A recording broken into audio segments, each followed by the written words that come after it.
What are the main environmental challenges facing Uganda at the moment?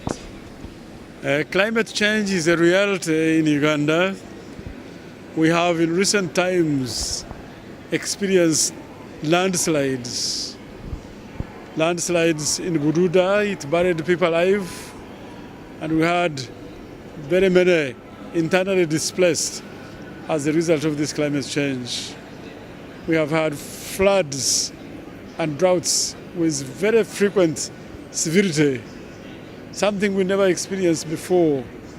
We have also experienced the glacier melting on top of our mountains. Glacier on Mount Rwenzori is melting. We have also had climate change in areas which used to be very cold. You would have no mosquito. These areas are experiencing mosquitoes with malaria as a headache, as a menace. And populations have had to adjust to a situation they never experienced before. Climate change is a real headache because it costs lives, it destroys bridges and infrastructure. It has impact on health. It has also impact on agriculture as well as infrastructure. So these are real issues. We have, as a country, formulated a climate change policy with costed strategy. We are looking for partnership because Uganda is one of the least developed countries in the world. Our contribution to greenhouse emissions is very minor, but the change impacts us very severely because of limited capacity to adjust. We look globally. We look globally to the principle of common and differentiated responsibilities from our partners. We look forward to international support because this challenge that we have is a global challenge.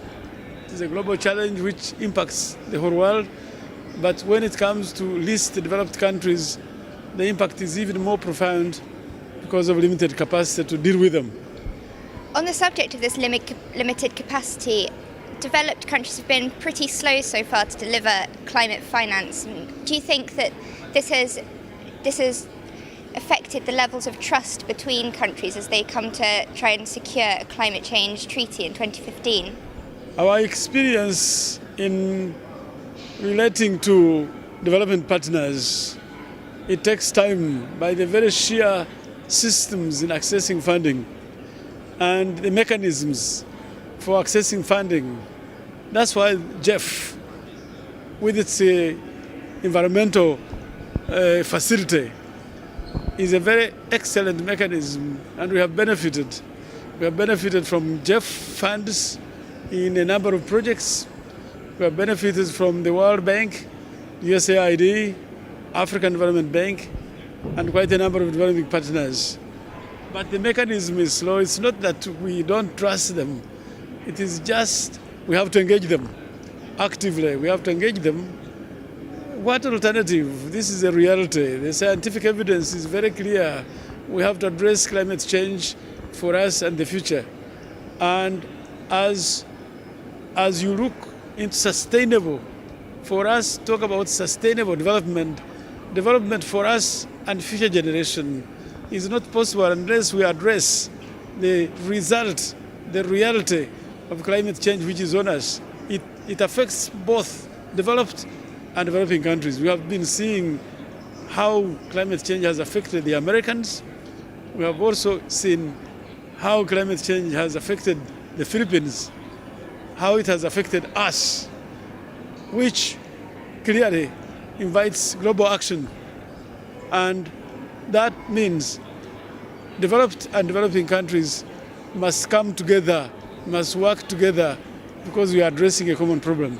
Although it affects us differently, but still it is a reality. You say it's an issue now of having to engage the countries. Is that really what you think the problem is? I mean, we have these massive conferences every year, and every government recognises now practically the need to address climate change. Do you still think it really is a problem of trying to engage countries? Over time, you can see change of attitude For some of us who have been involved in development debates, this is not what it used to be. There is now greater understanding. There is now greater willingness to cooperate. That's precisely why we are right now in Cancun. We are addressing matters of common interest on mechanism for financing global change, consequences, adaptation. We are costing it, and we are looking at barriers and challenges that remain to be addressed. One of them clearly is financing climate change related activities. And GEF, its mechanism, is intended to address. And once you put a mechanism in place, then the challenge is to put funding into it to match the magnitude of the problem. That is a process. And we are not about to give up, because what choice do we have? This is a matter of survival. We don't have a choice. We have to address climate change impact frontally. Right now in Cancun, we're at the GEF, and that has about 1 billion a year at its disposal to spend on these climate projects. And the Green Climate Fund hopes to get by 2020, 100 billion a year. Are you hopeful that this will appear? This has been on the agenda for quite some time. 100 billion US dollars by the year 2020 has been on the agenda, and we still look forward to the realization of that commitment. Not yet.